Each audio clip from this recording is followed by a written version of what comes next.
C'est une enquête et une affaire hors norme. Une histoire de millions d'euros qui auraient été transférés, notamment par valise de billets, de dirigeants libyens liés pour certains au terrorisme à l'équipe de Nicolas Sarkozy. Depuis le 6 janvier, Nicolas Sarkozy et 12 co-accusés sont jugés pour corruption passive, recel de détournement de fonds publics, financement illégal de campagnes électorales et association de malfaiteurs. Nicolas Sarkozy risque jusqu'à 10 ans de prison. Dans la mise en lumière de cette affaire, aussi connue sous le nom d'affaire Sarkozy-Kadhafi, du nom de l'ancien dirigeant libyen, Fabrice Arfi, journaliste chez Mediapart, a joué un rôle central, étant à l'origine de nombreuses révélations lors de cette enquête titanesque de près de 14 ans. Alors, à l'occasion de l'ouverture de ce procès historique et de la sortie en salle du documentaire nommé Personne n'y comprend rien, on va faire en sorte justement de mieux comprendre cette affaire et d'y voir beaucoup plus clair. Rappelons-le, comme on le dit à plusieurs reprises dans cette vidéo, Nicolas Sarkozy est présumé innocent. Le rôle d'un média n'est pas de juger. Le procès est actuellement en cours. On se concentre aujourd'hui uniquement sur les éléments factuels que la justice a en sa possession. Pensez à vous abonner à cette chaîne dédiée spécifiquement à nos grands formats. Et puis, petite nouveauté, vous pouvez désormais retrouver ce format en podcast audio sur toutes les plateformes. Les liens autrement sont en description. Je vous laisse désormais avec l'interview. Bonjour Fabrice Arfi. Bonjour. Merci beaucoup de prendre le temps d'échanger avec nous aujourd'hui. On revient aujourd'hui sur une enquête que tu as pu mener pendant plus de 10 ans maintenant. Ça fait un moment que tu es sur ce sujet-là et qui débouche du coup sur ce procès qui se déroule en ce moment même. Alors avant de rentrer dans le détail de cette affaire, une question toute simple peut-être pour commencer. On est en 2025, c'est une affaire qui a débuté avec des premières révélations de votre côté qui remontent à 2011, donc ça fait près de 14 ans. Comment est-ce qu'on explique que le procès n'arrive que maintenant ? Ah, ça, c'est le lieu commun, malheureusement, des affaires qu'on appelle de corruption, qu'on dit aussi de délinquance en col blanc. Les cols blancs, c'est ceux des chemises, contrairement aux cols bleus, qui sont ceux des vestes d'ouvriers. En fait, contrairement à ce qu'on peut penser, dans ce type d'affaires-là, en France, la justice a peu de moyens.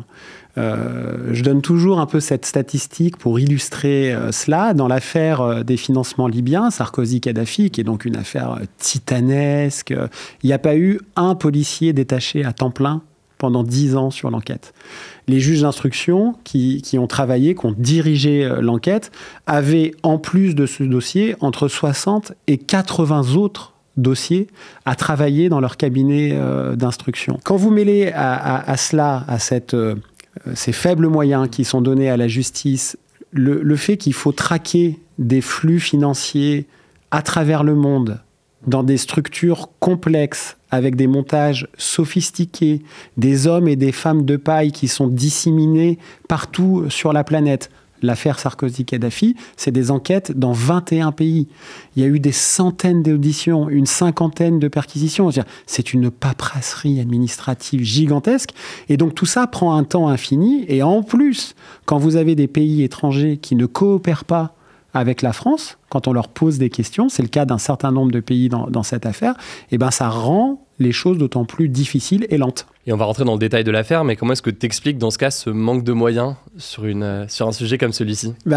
Pour moi, ce manque de moyens, c'est le révélateur d'une absence de prise de conscience dans le monde politique français. Et ce que je dis, c'est pas de droite ou de gauche, parce que c'est valable à gauche comme à droite, même s'il y a eu parfois des évolutions, notamment sous le quinquennat de François Hollande, avec la création du parquet national financier, d'un certain nombre d'institutions consacrées à cela. Mais il n'y a pas de réelle prise de conscience sur les ravages de la corruption, sur les ravages de la délinquance en col blanc.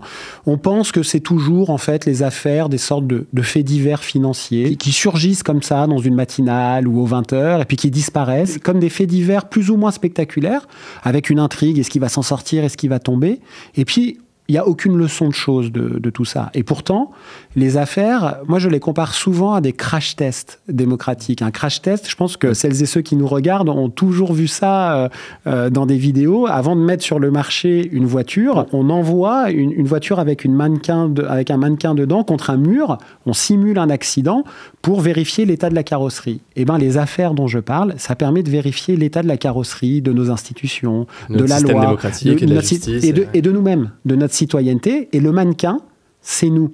C'est ça qui est important. C'est que, bien sûr, quand il y a un braquage, on identifie facilement les victimes. du braquage. Quand il y a une affaire de corruption, de fraude fiscale, trafic d'influence ou d'autres, on a du mal à identifier les victimes. Pourquoi ? Parce que nous sommes toutes et tous les victimes. Qu'on soit de droite, de gauche, d'ailleurs, peu importe. C'est notre argent. La facture, elle est financière. C'est notre argent dont on parle. Et par ailleurs, c'est notre confiance dans la démocratie. Donc le coût de la corruption, il est phénoménal. Et on vit dans un pays, quand même, on est les citoyennes et les citoyens d'un pays qui a eu un président de la République, Jacques Chirac, qui a été condamné définitivement pour des atteintes à la probité, dont le Premier ministre, Alain Juppé, a été condamné définitivement pour des atteintes à la probité, dont le successeur de Jacques Chirac, Nicolas Sarkozy, a été condamné définitivement dans une affaire d'atteinte à la probité, et dont le Premier ministre de Nicolas Sarkozy, François Fillon, a été condamné définitivement dans une atteinte à la probité. Là, j'ai cité 2 chefs d'État, 2 chefs de gouvernement. Je ne vous dis même pas la liste des ministres que je pourrais mettre. Ça nous raconte quelque chose. Et je mets au défi quiconque de trouver une démocratie libérale, occidentale, comme on dit, qui a un curriculum vitae judiciaire de la sorte. Et bien pourtant, il y en a qui sont toujours là pour penser que le problème, avec ce que je viens de dire, c'est la justice et pas les faits. Ou les médias qui révèlent les affaires. Sur cette affaire, justement, alors... Quand est-ce qu'elle démarre, cette affaire, de ton côté et de votre côté chez Mediapart ? Elle démarre, il me semble, via un mail, un courrier que vous recevez en 2011. Mediapart est donc un journal quotidien en ligne qui se lance en 2008. Et dès 2008, on s'intéresse à une vieille affaire politico-financière qui s'appelle l'affaire Karachi. Des histoires de pots de vin sur des marchés d'armement entre la France et des pays aussi peu recommandables que le Pakistan ou l'Arabie Saoudite. Mais dans cette affaire, il y a un personnage un peu ombrageux, bizarre, insaisissable, qui s'appelle Ziad Takieddine, qui est ce qu'on appelle pudiquement un intermédiaire, un apporteur d'affaires entre des États, des entreprises. Pour la justice, c'est plus un agent de corruption présumé. Et 3 ans plus tard, en 2011, je reçois un mail au journal qui me dit « Sybilla, on a peut-être quelque chose sur quelqu'un qui vous intéresse. » Donc c'est bizarre, dans la masse de mails qu'on reçoit. Je décide quand même d'aller y voir, parce que c'est le propre du journalisme, c'est que pour faire un choix, il faut avoir du choix. Et donc il faut quand même répondre. Il faut creuser, il faut être curieux. Bon. Et donc je réponds. Et ce quelqu'un dont la personne me parle, dont je ne dévoilerai rien, puisque le secret des sources me permet de garder le secret là-dessus, le quelqu'un, c'est Ziad Takieddine. Et le quelque chose, c'est quoi ? Ce sont la quasi-intégralité de ses archives numériques. C'est-à-dire de disques durs de son ordinateur, qu'avec mon confrère Karl Lasquet, qui travaille à Mediapart avec moi, on décide d'aller chercher dans un pays étranger. Là non plus, je ne dirai pas dans quel pays. Et donc on récupère des clés USB, un disque dur, dans lesquels il y a des milliers de documents. Des milliers de documents, des rapports, des notes manuscrits, des documents officiels du ministère de l'Intérieur du temps de Nicolas Sarkozy, des photos de vacances, y compris avec des proches de Colas Sarkozy. Oui, les photos avaient été Ziad Takieddine sur son yacht avec Brice Hortefeux, sur le yacht, etc. Le yacht qui est une fraude fiscale d'ailleurs, soit dit en passant. Des bordereaux bancaires, des virements, des tableaux. Ça, c'est la chance énorme que nous avons avec Karl, c'est que Ziad Takieddine est un besogneux. C'est quelqu'un qui, quand il a un rendez-vous, il prépare. Après le rendez-vous, il fait des comptes rendus. Bon, donc le jour où vous avez accès à ces documents, vous avez accès à une mine d'or d'informations. C'est une caverne d'Ali Baba pour des journalistes comme nous, parce que ça nous permet de rentrer dans le ventre de schémas de corruption, en tout cas de compromission au plus haut niveau de l'État, dans les relations secrètes entre la France, son pouvoir politique, là c'est le pouvoir essentiellement de Nicolas Sarkozy dont on parle, et notamment des pays étrangers ou des grandes entreprises. C'est inouï d'avoir accès à un tel matériau, dont bien sûr la première chose qu'on fait, c'est de vérifier l'authenticité, ensuite de lancer notre enquête, de rencontrer des gens, de vérifier et de commencer à dévider la pelote pour écrire. Et c'est comme ça qu'en 2011, on écrit un premier article avec Karl qui est titré dans Mediapart « Sarkozy gay en 2 points, le grand soupçon libyen ». Donc à ce moment-là, vous avez des premiers éléments et c'est vrai que les premières révélations, tu le dis, c'est en 2011, mais ça porte sur un certain nombre d'événements et de choses qui se sont déroulés quelques années avant que Nicolas Sarkozy soit élu président. Donc il est élu président en 2007, là on est en 2005 dans ces eaux-là. Et donc on va parler de Ziad Takieddine dans un instant, mais forcément on va parler de la Libye. À ce moment-là, quelles sont les relations entre la France et la Libye en 2005 et à cette période-là ? Alors, pour celles et ceux qui nous regardent, pour comprendre, la Libye, c'est un pays qui, à partir de la fin des années 60, est dirigé par un homme qui est un dictateur, un tyran, qui s'appelle Mouammar Kadhafi, mais qui a beaucoup d'aura, notamment en Afrique. Et c'est un pays terrible, puisque c'est un pays qui va, pour les besoins de sa politique, commettre des attentats terroristes effroyables, notamment contre des intérêts français. En 1989, la Libye de Kadhafi va faire sauter un avion de ligne qui est de la modèle DC-10 de la compagnie française UTA, qui est un avion qui fait le lien entre le Congo-Brazzaville et Paris. C'est une compagnie française et le 19 septembre 89, cet avion de ligne explose parce que les Libyens avaient glissé une bombe dans une valise. L'avion explose au-dessus du désert du Ténéré, c'est au-dessus du Niger en Afrique. Il n'y a aucun survivant, aucune survivante. Il y a 170 morts, dont 54 Françaises et Français. En 99, il va y avoir 10 ans plus tard donc un procès pour terrorisme. Et dans le cadre de ce procès, un certain nombre d'agents libyens vont être condamnés, au premier rang desquels se trouve un très proche de Kadhafi, qui est son beau-frère, qui s'appelle Abdallah Senoussi, qui est le chef des services secrets militaires et qui est celui qui a organisé l'attentat. Il est jugé en son absence. Donc à partir du moment où il y a le verdict et qu'il est condamné à la réclusion criminelle à perpétuité, il y a un mandat d'arrêt international qui le vise. Donc la France le juge, le condamne. Veut du coup l'arrêter.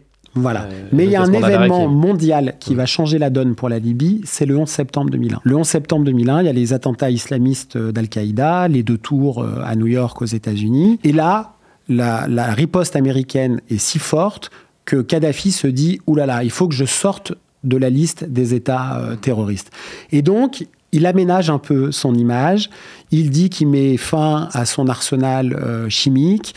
Il dit qu'il va essayer de rentrer dans le concert des nations. Donc, pour répondre à ta question, à partir de 2004, un certain nombre de sanctions internationales qui visaient la Libye, qui étaient des sanctions des Nations Unies, sont petit à petit levées. Donc, il y a déjà sous Jacques Chirac des rencontres, des discussions. La Libye accepte d'indemniser les victimes du DC-10 UTA, donc c'est d'une certaine manière une reconnaissance de sa responsabilité et de son implication dans l'attentat, qui est l'un des attentats les plus terribles que la France ait jamais connu.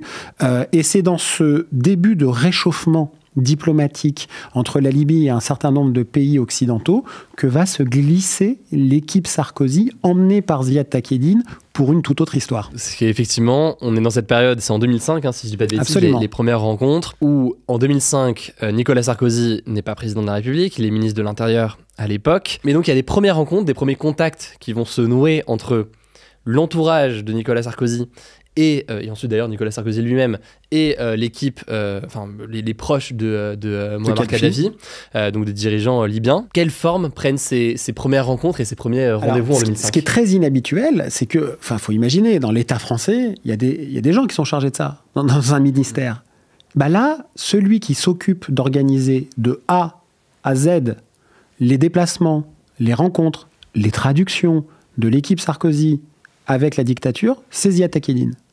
L'intermédiaire, l'agent de corruption présumé. Bonjour, le passif en 2005. Lui, Ziad Takieddine, il n'est pas dans les organigrammes du ministère de l'Intérieur. Il n'a pas de poste attitré. Pourquoi confier une mission quasi officielle à quelqu'un d'aussi caché dans l'histoire de la République ? C'est déjà quelque chose d'assez inhabituel. Comment on sait ça ? On le sait parce que c'est dans les documents Takieddine. Et comment on le sait ? C'est parce qu'il y a même dans les documents Takieddine des enveloppes frappé du sceau du ministère de l'Intérieur, et il y a même écrit à la main « Secrétariat particulier de Claude Guéant » pour Ziad Takieddine. Donc il y a des échanges de notes, et on voit que c'est Ziad Takieddine qui prépare notamment le premier déplacement de Claude Guéant à la fin du mois de septembre 2005 Claude à Tripoli. Guéant qui était directeur de cabinet c'est le ministère de l'Intérieur. Voilà, c'est le numéro 2, c'est le numéro 2 du ministère. C'est le directeur de cabinet, c'est le représentant du ministre. C'est le ministre sans le ministre physiquement. Voilà, c'est la prolongation juridique du ministre.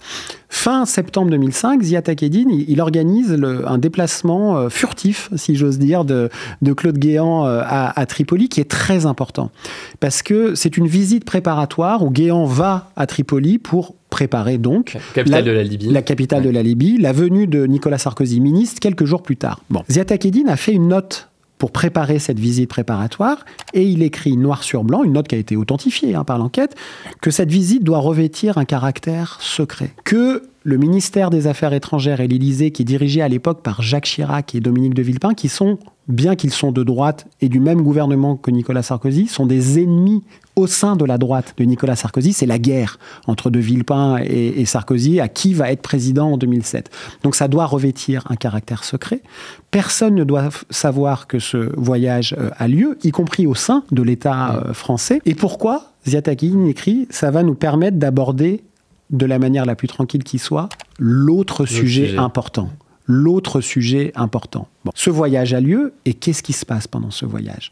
Le directeur de cabinet du ministre de l'Intérieur, donc c'est le ministère de tutelle de la police et des services de renseignement intérieur, Claude Guéant, va rencontrer secrètement à Tripoli, quand je dis secrètement, c'est dans le dos de l'ambassade de France à Tripoli, dans le dos de l'ambassadeur qui ne le sait pas, sans diplomate, sans traducteur, sans même garde du corps, Abdallah Senussi, le terroriste. L'homme qui est recherché par la justice du pays de Claude Guéant pour terrorisme, parce qu'il a été condamné à la réclusion criminelle à perpétuité, il va le rencontrer en la seule présence de qui ? De Ziad Takieddine. Là, un soupçon va naître. Mais comment est-ce possible ? D'autant que les autorités françaises ont dit en procédure qu'il ne fallait surtout pas rencontrer Abdallah Senussi.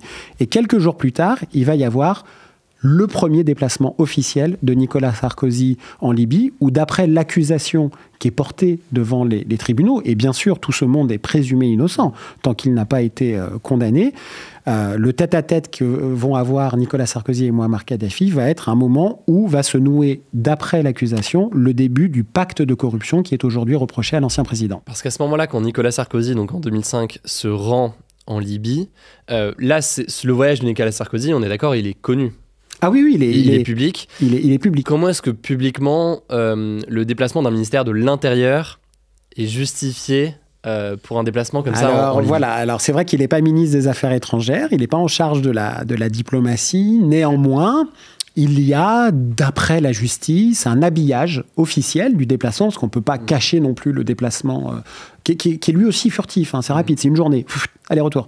C'est le 6 octobre 2005. Officiellement, c'est pour aller discuter d'immigration illégale et de lutte contre le terrorisme, ce qui ne manque pas de sel quand on sait ce qu'est le passif de Mouammar Kadhafi ou d'Abdallah Senussi en la matière. Voilà. D'après la justice qui a gratté sous l'écorce des raisons officielles, il s'est passé autre chose ce jour-là. C'est le début des sollicitations et d'un pacte qu'on pourrait résumer par « Vous pouvez m'aider pour ma campagne, et si je suis élu, je vous aiderai à mon tour pour un certain nombre de contreparties et de faveurs que l'État français pourra vous donner. » Parce qu'à ce moment-là, en 2005... Alors, il n'est pas encore candidat à l'élection présidentielle officiellement, mais on sent il l'a déjà dit. Okay, il l'a déjà dit. En fait, dès 2002, 2003, il dit à la scène célèbre dans une émission de télé où Alain Duhamel l'interroge en disant « Est-ce que vous pensez à l'élection présidentielle en vous rasant le matin ?» Pas simplement quand je me rase.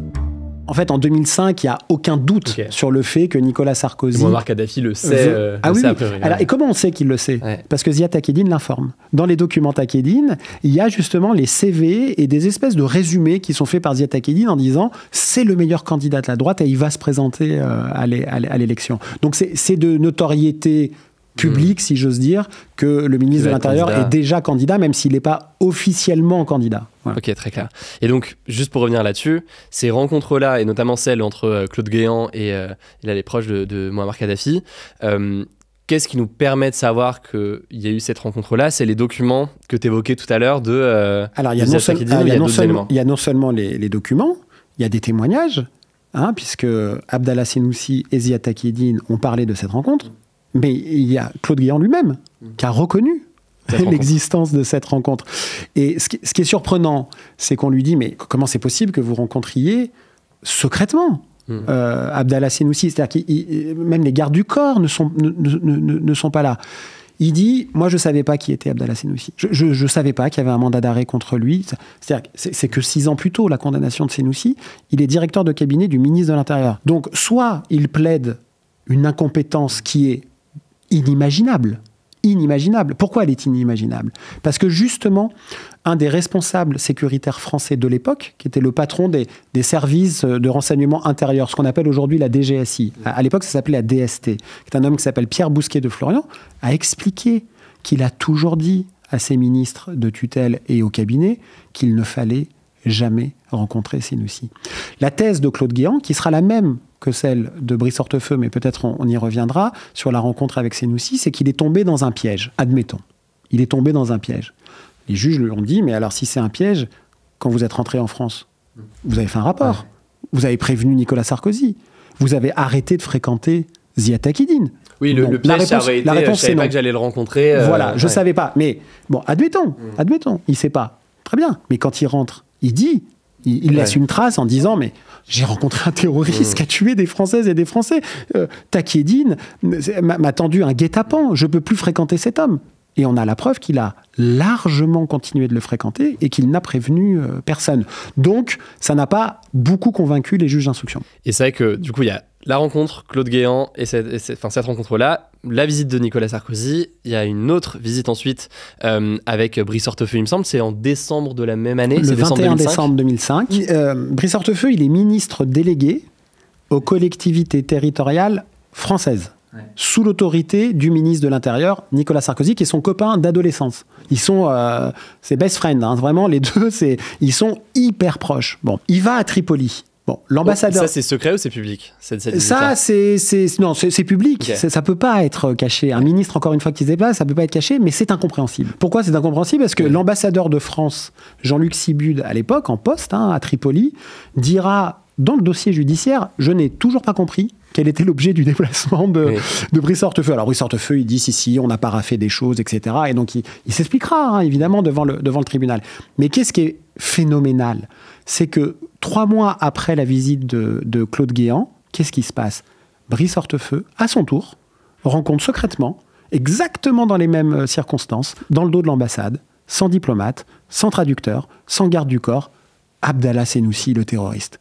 En présence de qui? En la seule présence de qui? L'agent de corruption présumé, Ziad Takieddine.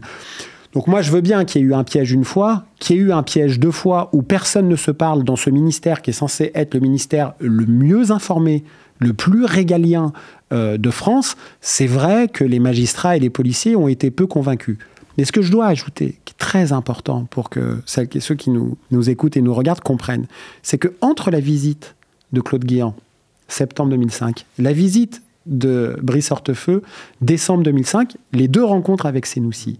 Il y a eu, en octobre, la venue de Nicolas Sarkozy et un tête-à-tête qu'il a eu avec Kadhafi. En audition, en garde à vue, Nicolas Sarkozy a dit, tout occupé qu'il était à démentir qu'ils ont parlé de financement, il a fait, de mon point de vue, une petite erreur, Sarkozy. Il a dit sur procès verbal, Mouammar Kadhafi m'a parlé de la situation judiciaire d'Abdallah Senoussi. Pourquoi c'est important? Parce que c'était une obsession, non seulement d'Abdallah Senoussi, parce que ça le concernait personnellement, mais du régime libyen, de faire sauter le mandat d'arrêt qui visait Senoussi, précisément pour qu'on ne puisse plus dire que la Libye était un État terroriste. Et qu'est-ce qui se passe 1 mois et demi plus tard? Le 24 novembre 2005, l'avocat personnel, ami intime de Nicolas Sarkozy, Thierry Herzog, avec lequel il a d'ailleurs été condamné dans une affaire de corruption, une autre affaire récemment, définitivement, l'affaire Bismuth. Thierry Herzog s'envole pour Tripoli et va rencontrer les avocats de Senoussi et va proposer, d'après des documents qui ont été retrouvés, authentifiés par l'enquête, va proposer un plan juridique pour faire sauter le mandat d'arrêt. D'après la justice, ce que je viens d'expliquer là, c'est le début du pacte de corruption. Aidez-moi financièrement et je vais faire en sorte de faire sauter le mandat d'arrêt. Est-ce qu'il y a eu des versements? Est-ce que les diligences ont continué pour faire sauter le mandat d'arrêt? Oui, d'après la justice. Puisque juste après la visite de décembre 2005 de Brice Hortefeux, où il rencontre Senoussi, la Libye, sur la demande des autorités libyennes et donc notamment de Senoussi, va verser de l'argent dont une partie, 440 000 €, va atterrir début février 2006 sur le compte caché dans un paradis fiscal aux Bahamas d'un intime de Nicolas Sarkozy, Thierry Gobert, qui a été son collaborateur sous d'autres gouvernements et à la mairie de Neuilly-sur-Seine. Et Thierry Gobert, juste avant de recevoir les fonds, dans une note d'agenda électronique, comme on fait tous parfois, on prend des notes, il écrit NS Campagne. Voilà, NS Campagne. Au moment de ce virement. Au moment de ce virement, juste avant, d'un demi-million d'euros, qui est de l'argent libyen. Donc les juges lui disent, mais c'est NS Campagne. Il dit non, mais là j'ai mis un petit S. D'habitude je mets un grand S pour Sarkozy, donc c'est peut-être pas Nicolas Sarkozy. Et puis campagne, ça peut vouloir dire d'autres choses, plein de choses. Voilà, donc je sais pas s'il pense qu'il est parti à la campagne avec Nicolas Sirkis, qui est le nom du chanteur d'Indochine. Ou, voilà, je ne sais pas. Suite à ce virement, est-ce que l'équipe de Nicolas Sarkozy a continué de tenter de faire sauter le mandat d'arrêt ? D'après la justice, il y a des preuves de cela, au moins jusqu'en 2009, y compris une réunion à l'Élysée qui s'est tenue sur faire sauter le mandat d'arrêt. Ce que je viens de décrire longuement, ça n'est qu'un petit élément de toute l'accusation du procès libyen, mais qui, d'après les juges, d'après le parquet national financier, est documenté et permet de démontrer un pacte de corruption entre 2005 et 2007. Donc si on résume très, très grossièrement cette période-là, on est entre 2005 et 2007, avant la campagne présidentielle, même si on sent que ça se prépare du coup. Ouais. Il y a ces rencontres en partie secrètes qui se déroulent et dans un cadre qui est informel et assez douteux pour dire les choses. Ouais, suspect, incompréhensible, voilà, absolument. Il y a ces rencontres-là. Il y a effectivement une personne condamnée pour terrorisme ayant visé la France qui se retrouve dans des discussions avec l'avocat notamment de Nicolas Sarkozy. Dans ces discussions avec l'idée éventuellement de faire sauter de trouver un moyen juridique habile de rendre le mandat d'arrêt inopérant. Comme ça, il est plus visé par un mandat d'arrêt. Et il y a, donc ça c'est fin 2005, fin 2006, ce virement. Le virement, il est envoyé par les Libyens fin janvier 2006 sur une société offshore, comme on dit dans les paradis fiscaux de Takedine, qui reverse un demi-million d'euros à un proche de Nicolas Sarkozy, celui de NS Campagne, début février 2006. Je pense que beaucoup de personnes, même qui suivent de loin éventuellement cette affaire, auront entendu parler d'histoires de valises de billets, de transferts d'argent en cash via les valises de billets, parce que c'est des choses qui forcément sont un peu dignes d'un film et qui avaient fait beaucoup parler à l'époque, et encore là avec l'ouverture du procès. Qu'est-ce qu'on sait de ces transferts d'argent en cash? À quoi ça ressemble? Qu'est-ce qu'on sait? Sur quoi est-ce qu'on se base aussi aujourd'hui? À quoi ressemble tout ça? Bien sûr, c'est une très bonne question. Alors, il faut comprendre que dans ces affaires de corruption, de financement occulte, on utilise souvent ce qu'on appelle le cash, les espèces, pour une raison très importante. C'est que ça ne laisse pas de traces. Contrairement à un virement bancaire, ça laisse des traces. Et c'est l'une des chances de ce dossier. C'est qu'il y a aussi des virements bancaires. On a retrouvé des virements bancaires qui permettent de prouver que de l'argent parti de Libye est arrivé dans des poches françaises. Voilà. Avec, d'après l'accusation, la volonté de financer la campagne présidentielle, dans la perspective de l'élection présidentielle, avec en contrepartie des actions de celui qui reçoit l'argent, du clan qui reçoit l'argent, pour aider celui qui l'a envoyé. C'est ça la définition d'un pacte de corruption, c'est la rencontre d'intérêts convergents. Les espèces, elles ont été évoquées notamment par Ziad Takieddine, qui dit qu'en plus des versements bancaires, en novembre 2016, il fait des révélations qui sont intéressantes parce qu'il s'auto-accuse. En fait, pour comprendre pourquoi il fait ça, Takieddine, qui est un drôle de personnage, qui est un personnage compliqué, mais en fait, c'est un fusible. C'est un homme qui a été l'envoyé spécial de l'équipe Sarkozy, mais qui a été remplacé à partir de 2008 dans le clan Sarkozy par son pire concurrent. Celui qu'il déteste le plus dans le petit monde des agents de corruption présumés, qui est un homme qui s'appelle Alexandre Djouri, qui est lui aussi prévenu dans le procès libyen, parce qu'il apparaît dans un autre volet de l'affaire libyenne. Et donc Takieddine, qui est le fusible qu'on fait sauter, il se dit, moi, si je dois couler, je ne vais pas couler tout seul. Donc il commence à raconter des choses, mais il ne va jamais au bout, Takieddine. Il promet beaucoup, il ne va pas au bout, etc. Mais il raconte qu'il a livré à Claude Guéant et à Nicolas Sarkozy, fin 2006, début 2007, en plus des versements. C'est au moment de la campagne... de la préparation de la campagne présidentielle. Au moment de la préparation de la campagne présidentielle, en 3 remises, 5 millions d'euros en cash, en grosses coupures. Il y a notamment une scène qu'il décrit au ministère de l'Intérieur, en effet, digne d'un polar, où il remettrait la mallette à Nicolas Sarkozy, à une date précise qui a été identifiée par les juges autour du 27 janvier 2007. Quand il a été interrogé là-dessus, Nicolas Sarkozy, en audition, il a dit « Cette remise est impossible ». La preuve que Takieddine ment, c'est que j'ai chez moi des agendas, fameux agendas pour lesquels il s'est tant battu dans l'affaire Bismuth pour les récupérer, qui prouvent que le 27 janvier 2007, je n'étais pas à Paris, et donc la scène de la remise est impossible. Les juges disent, parfait, donnez-nous l'agenda. Il dit, je veux bien vous donner l'agenda, mais mon problème, c'est que si je vous donne l'agenda, vous allez le coter au dossier, c'est-à-dire que vous allez le verser à la procédure, et toute la presse va voir mes agendas, et je veux pas que toute la presse voit mes agendas. Les juges, bonne patte, on dit, pas de souci, vous venez avec votre agenda, vous nous le montrez, on fait un procès-verbal en disant, nous avons vu que, et on verse... Il n'était pas là ce jour-là pour recevoir le truc. Ça démontre votre innocence sur cette scène, et on vous rend l'agenda. Fin de l'audition, c'est au moment où il est mis en examen pour association de malfaiteurs. Quelques jours plus tard, la juge écrit à l'avocat en disant, bon alors, ils sont... Il est où l'agenda, quoi? Voilà. Et l'avocat, Thierry Herzog, répond, ah ben désolé, en fait, on l'a perdu. Okay. C'est-à-dire que quelques jours plus tôt, Nicolas Sarkozy dit, j'ai chez moi l'agenda qui va prouver que... Quand les juges lui disent chiche, il dit, ah ben désolé, je l'ai perdu. Bon. Est-ce qu'il y a eu des espèces non déclarées dans la campagne présidentielle? Pour répondre à ta question. Les policiers, les procureurs et les juges disent oui. Il y a eu beaucoup d'espèces non déclarées dans la campagne. Comment on le sait? Parce qu'il y a des témoignages, alors pas de kadhafistes, de gens de l'équipe de campagne qui disent qu'ils ont vu circuler beaucoup d'espèces en grosses coupures, qui avaient dans les coffres de l'équipe de campagne des enveloppes avec des grosses coupures. Des liasses de billets. Des liasses de billets. C'est si vrai que d'après la justice, à la toute fin de la campagne présidentielle de 2007, il restait en grosses coupures et en liquide 250 000 euros. Alors, 250 000 euros, c'est un chiffre qu'il faut prendre, d'après l'accusation judiciaire, comme la butte témoin de ce que les policiers... De ce qui reste après le... Exactement, de ce qui reste à la fin. Ce que les policiers ont appelé la circulation massive. C'est-à-dire qu'il y avait tellement, d'après la police, d'argent liquide pendant la campagne qu'à la toute fin, il en restait encore 250 000 en grosses coupures. Quand le trésorier de la campagne présidentielle a été interrogé sur l'origine de ces fonds, c'est Éric Woerth qui était ministre, il a dit, mais d'où vient cet argent? Éric Woerth a dit que c'était des dons qui avaient été envoyés anonymement par la poste par des militants. Bon, c'est vrai que ça a peu convaincu parce qu'on imagine mal un militant se dire, tiens, je vais mettre des billets de 200 ou des billets de 500 dans une enveloppe. Je vais surtout pas dire que c'est moi qui ai aidé. Puis en plus, je vais pas pouvoir défiscaliser le don. Parce qu'un don pour une élection présidentielle, c'est défiscalisable à 66%. Mais surtout, la police a retrouvé le responsable du courrier de l'UMP, qui était le parti de Nicolas Sarkozy à l'époque. Et le responsable du courrier à l'UMP, il dit, mais on n'a jamais reçu d'enveloppe. De dons comme ça. Donc la question se pose de l'origine douteuse des fonds. Et quel est l'autre élément qui permet d'avoir des indications?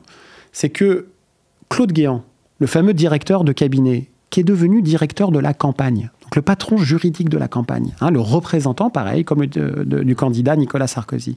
Le temps de la campagne présidentielle, il ouvre dans une banque à Paris, la BNP à Place de l'Opéra, il ouvre une chambre forte, pas un coffre-fort, une chambre forte si grande que, alors toi t'es très grand, mais peut-être moi, qu'un homme ou une femme peut y rentrer debout. Donc, il faut imaginer la taille du truc. Voilà. C'est juste le temps de l'élection présidentielle. Et quand il est interrogé en garde à vue sur « Mais pourquoi vous avez ouvert une chambre forte ?» Il dit « C'était pour entreposer des discours de Nicolas Sarkozy. » Alors, je ne sais pas si Nicolas Sarkozy écrivait... Il parle beaucoup, peut-être. Voilà, écrivait sur des gros écrans, des gros discours. Mais c'est vrai que ça a, là aussi, peu convaincu les enquêteurs, parce qu'un discours, par nature, a vocation à être dit publiquement. Oui. Et que, par ailleurs, il y a des coffres au siège de campagne, il y a des ordinateurs. Pourquoi mettre des discours dans un coffre? Alors, est-ce que dans une banque, on ne mettrait pas plutôt parfois des choses de valeur comme des billets, par exemple? Mais forcément, là-dessus, on n'a aucun moyen de savoir ce qu'il aurait placé exactement dedans parce qu'il n'y a pas de façon de... Non, on sait qu'il y est allé 7 fois, qu'il y avait des gros sacs, mais on n'a pas de caméra de vidéosurveillance. Et c'est là où je veux en venir, où c'est très important. C'est que dans les affaires de délinquance en col blanc, contrairement aux crimes de sang, il n'y a pas d'ADN. Il n'y a pas d'ADN. Oui, c'est-à-dire qu'un braquage ou un assassinat ou quelque chose, on a on a l'ADN sur le pistolet. Là, il n'y a pas d'ADN sur les billets. On ne va pas retrouver l'empreinte papillaire de Mouammar Kadhafi ou d'Abdallah Senoussi sur les billets. Il n'y a pas un chèque qui est endossé par Sarkozy, qui est envoyé par Kadhafi. C'est pour ça qu'on utilise des dizaines de paradis fiscaux, des sociétés offshore, des montages très compliqués, des courts-circuits, des hommes de paille. Et donc, ce que je veux dire par là, c'est que le pacte de corruption présumé que j'ai essayé de décrire tout à l'heure, l'argent qui a été versé, qu'il soit arrivé ou non, qu'on ait la preuve irréfutable que cet argent soit arrivé ou non dans la campagne, est indifférent en droit à la caractérisation de la corruption. Mais en plus, on a trouvé de l'argent dont l'origine est suspecte dans la campagne. Et ça, c'est un délit autonome, qui est le financement illicite de campagne, parce que les comptes sont insincères. J'avais prévu de poser la question à la fin, mais on peut en parler dès maintenant, peut-être pour insister là-dessus. Qu'est-ce qui fait que, si on prend le cas de Nicolas Sarkozy, qu'est-ce qui fait que Nicolas Sarkozy peut être éventuellement condamné à l'issue de ce procès? C'est-à-dire que la justice va devoir statuer sur quel élément. Est-ce que c'est le fait qu'il y ait eu des transferts d'argent? Est-ce que c'est le fait qu'il y ait eu une volonté d'association comme on l'évoque ici? Qu'est-ce qui fait que ça peut déboucher sur une condamnation? Oui, alors d'abord, il faut bien dire, moi je suis pas juge, je suis pas procureur, je suis pas là pour dire qu'il doit être condamné ou qu'il va être condamné. D'ailleurs, en tant que journaliste, je suis interdit de futur. Je passe mon temps à essayer de comprendre ce qui s'est passé avant, que vraiment, je me lancerai pas dans une carrière de prophète. Je ne sais pas, et c'est le métier des juges. C'est le métier des juges de voir si les faits, et tout ce que je décris depuis tout à l'heure, ce sont des faits vérifiés d'intérêt général. Est-ce que ces faits rencontrent une définition du code pénal? Ça, c'est au juge de le dire. Mais quand même, pour répondre à ta question, qui est très importante, cette question, le génie de Nicolas Sarkozy dans ce type d'affaires, c'est d'être partout et nulle part à la fois. Et donc, qu'est-ce qu'il fait d'après ceux qui l'accusent? Les juges d'instruction, les policiers, les parquetiers du parquet national financier. C'est qu'il faut prendre toute la chaîne des éléments que j'ai décrits. J'en ai décrit que 20% là, pour comprendre la responsabilité de Nicolas Sarkozy. C'est si vrai, pour tenter d'illustrer ce que j'essaye de dire, que Nicolas Sarkozy, en interrogatoire devant les juges, confronté à tous les éléments matériels, il a été obligé de lâcher ses plus proches collaborateurs. Il a lâché, il a littéralement jeté sous le bus les hommes qui lui sont le plus dévoués, Brice Hortefeux et Claude Guéant. Il a quand même une phrase incroyable en disant « Je n'avais pas de quoi connaître la réalité de leur vie ». En parlant de leur relation dans l'affaire libyenne avec Senoussi, avec Takedine. Il a utilisé les mots d'erreur, de faute. Il a dit au juge, vous me demandez si ça me choque ce que j'apprends sur Guéant Hortefeux? Oui, ça me choque.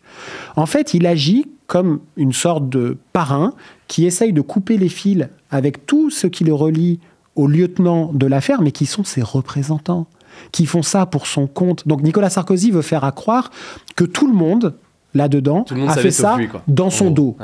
Le problème, du point de vue de l'accusation, encore une fois, c'est que sous l'autorité de Nicolas Sarkozy et avec son aval, il y a eu des contreparties pour le régime libyen qu'il a lui-même assumé et fait. Notamment l'accueil de Mouammar Kadhafi en décembre 2007 à Paris, où alors là, quoi qu'en dise la défense de Nicolas Sarkozy, jamais une démocratie, et sûrement pas la France, qui est le pays de la Déclaration des droits de l'homme, pour un pays qui ne veut plus être terroriste, être accueilli comme l'a été le dictateur pendant 6 jours à Paris. Parce que c'est vrai que, donc là on parlait de la campagne, de la question des financements, etc. Nicolas Sarkozy est élu le 6 mai 2007, élu président de la République. Il reçoit des messages de félicitations, il me semble, de Mouammar Kadhafi. Sa première visite d'État, premier voyage officiel, c'est à Tripoli, la capitale de la Libye. Et peu de temps après, c'est en décembre 2007, Kadhafi, donc c'est ce que tu disais, se rend à Paris. Il y a ces images qui à l'époque avaient fait énormément parler, où tu peux le décrire. En fait, Kadhafi débarque à Paris, fait une visite d'État. Normalement, une visite d'État, c'est 3 jours. Là, c'est doublé, c'est 6 jours. Et on lui déroule, nous, la France, victime du terrorisme de Mouammar Kadhafi, un tapis rouge qui choque la population française, en tout cas une grande partie de la population française, d'après les sondages d'opinion, même si je suis toujours réservé sur les sondages d'opinion, l'opposition politique, mais surtout au sein du gouvernement de Nicolas Sarkozy, puisqu'il y a une ministre, Ramayad, qui fait une sortie tonitruante en disant « mais c'est pas possible, on peut pas accueillir quelqu'un qui a du sang comme ça sur les mains ». Et alors là, on a un Kadhafi qui a privatisé Paris. Moi, je m'en souviens, il a privatisé Paris, c'est-à-dire que la ville était bouclée pour lui. Il faisait une sorte de visite du proprio. Il va... le château de Versailles. On ferme le château de Versailles pour lui, on ferme le Louvre pour lui. Tout le CAC 40 passe devant lui. L'installation de cette tente, du coup. Sa fameuse tente bédouine, il les plante dans les jardins de la République. Et Nicolas Sarkozy, face à la force de l'indignation publique, le même Nicolas Sarkozy qui, quelques mois plus tôt, en meeting pour être élu, disait « Moi, président, jamais je n'accueillerai un dictateur, jamais pour décrocher des contrats, je ferai ami-ami avec une dictature ». Là, il dit, les droits de l'homme, ça va bien 5 minutes, la venue de Kadhafi, ça va permettre de signer des contrats. Ça, c'est l'une des contreparties qui est reprochée, mais il y en a d'autres, notamment d'avoir tenté de vendre du nucléaire à la Libye de Kadhafi. Il faut imaginer ce que c'est de vendre du nucléaire à un pays dirigé par un homme, un tyran comme Kadhafi. Nicolas Sarkozy l'a proposé contre l'avis de l'autorité de sûreté nucléaire en France, contre l'entreprise qui s'occupe du nucléaire en France, Areva. C'est faire sauter le mandat d'arrêt d'Abdallah Senussi, qui s'en est occupé, notamment son avocat personnel. Et il y a même eu des réunions à l'Élysée en 2009, le 14 mai 2009. Qui était président de la République en 2009? Nicolas Sarkozy. Donc, quand on met tout en place, ça dessine un tableau qui, pour Nicolas Sarkozy, est si gênant qu'il en est obligé de lâcher ses plus proches collaborateurs. Et sur cette visite en 2007, donc juste après l'élection de Nicolas Sarkozy, comment est-ce qu'on explique déjà à l'époque et aujourd'hui du coup cette visite-là? Est-ce qu'on a des éléments, c'est-à-dire des documents ou des choses qui permettent de dire que ça faisait partie en quelque sorte du deal ou du contrat? Je veux dire, comment est-ce qu'on l'explique? Comment est-ce qu'on l'expliquait à l'époque et comment est-ce qu'aujourd'hui on observe à l'époque, en fait, on dit exactement le contraire de ce que exactement les mêmes, Sarkozy et d'autres, diront 4 ans plus tard quand il faudra faire la guerre à Kadhafi. Là, il y a quelque chose vraiment d'incompréhensible, c'est-à-dire les mêmes qui ont notabilisé comme personne d'autre au monde, mais vraiment j'insiste là-dessus, le dictateur, ça a choqué partout. On a retrouvé grâce à Wikileaks des câbles diplomatiques de l'ambassadeur américain sur la visite qui dit, il appelle ça le honeymoon, la lune de miel entre Kadhafi et Sarkozy. Alors on dit, mais non, c'est plus un terroriste, c'est un brave homme, il revient, etc. Bon, admettons, mais est-ce qu'on était obligé de faire ça comme ça? Est-ce qu'on était obligé de lui offrir le pays de la Déclaration des droits de l'homme sur un plateau comme on l'a fait en décembre 2007? Et 4 ans plus tard, quand il y aura les printemps arabes, un début de guerre civile et de frémissement de révolution en Libye, après la Tunisie, après l'Égypte, là on va dire le même, Sarkozy, c'est un terroriste, c'est un homme épouvantable, il faut lui faire la guerre. C'est incompréhensible. Qui l'a notabilisé? C'est Nicolas Sarkozy. Donc là, il y a quelque chose qui relève de l'irrationnel, sauf à considérer, comme l'ont fait les juges, qu'il y avait une histoire secrète et que cette histoire secrète, elle a à voir avec ce que les magistrats ont décrit comme étant un pacte de corruption présumé. Et c'est vrai que c'est un des éléments qui revient, mais si je dis pas de bêtises, même dans la défense de Nicolas Sarkozy, donc pour le contexte, on est donc février 2011, il y a des émeutes qui éclatent à l'est de la Libye, c'est le début d'un soulèvement contre Mouammar Kadhafi. Nicolas Sarkozy à ce moment-là, et la France plus largement, va être l'un des pays, si c'était le pays moteur, voilà, à appuyer le plus pour faire la guerre, et pour en fait soutenir ce soulèvement contre Kadhafi. Comme tu l'as dit, quelques années plus tôt, c'était l'exact opposé dans ça. Là aussi, du coup, comment est-ce qu'on l'explique à ce moment-là? Non, lui, il dit, j'aurais pas été très... je l'aurais pas bien remercié s'il m'avait financé. C'est moi qui lui ai fait la guerre. Donc il dit, d'ailleurs, c'est un peu l'argument magique de Nicolas Sarkozy. Il dit, vous imaginez quelqu'un qui m'a corrompu et je lui fais la guerre. Si je lui fais la guerre, c'est bien la preuve qu'il m'a pas corrompu. Voilà. C'est la démonstration qui est la sienne. Pourquoi il dit ça? Parce que Nicolas Sarkozy... Devant les enquêteurs, il a une première stratégie de défense qui consiste à dire, en fait, l'affaire des financements libyens, c'est une fausse affaire qui a été fabriquée par des kadhafistes revanchards. Comme on allait les bombarder, ils ont commencé à dire qu'ils m'avaient financé. Bon, franchement, c'est une hypothèse. Oui, parce que c'est vrai qu'on l'a pas dit, mais c'est en 2011 que c'est un des fils de Mouammar Kadhafi qui déclare littéralement à la télévision, qui dit... Il faut que Sarkozy rende l'argent qu'il a accepté de la Libye pour financer sa campagne électorale. Donc c'est vrai qu'on est dans une période où il y a ces manifestations qui débutent, il y a ce soulèvement contre Kadhafi, et il y a Cash, un des fils de Kadhafi, qui dit on a financé sa campagne. Et nous, par exemple, à Mediapart, on est comme tout le monde. On voit ça, on est ahuri, et on se dit, bon... C'est pour ça que un dictateur qui essaie de se sauver. Peut-être ils sont capables de tout, et l'hypothèse de Sarkozy qui dit tout ça est une fabrication, c'est une hypothèse qu'il faut prendre et qui est sur la table. Sauf que nous, on a déjà des éléments qui montrent qu'il y a une histoire cachée entre les deux, mais on est quand même, par définition, méfiant. Nicolas Sarkozy, face à l'évolution du dossier et ce que j'ai raconté, il a changé de version devant les enquêteurs. Pour les médias, il continue de dire ça, et ses avocats pour la télé aujourd'hui au moment du procès. Mais devant les enquêteurs, il a dit autre chose. Il a dit non, mais en fait, Les Libyens, ils ont vraiment versé de l'argent en pensant me financer, mais ils ont été escroqués par Ziad Taqiyouline, qui les a enfumés. Bon, les juges ont rétorqué, ça ne tient pas la route. Ils lui ont dit même vous vous avancez beaucoup dans votre hypothèse, et ils décrivent pourquoi, d'après eux, ça ne tient pas 2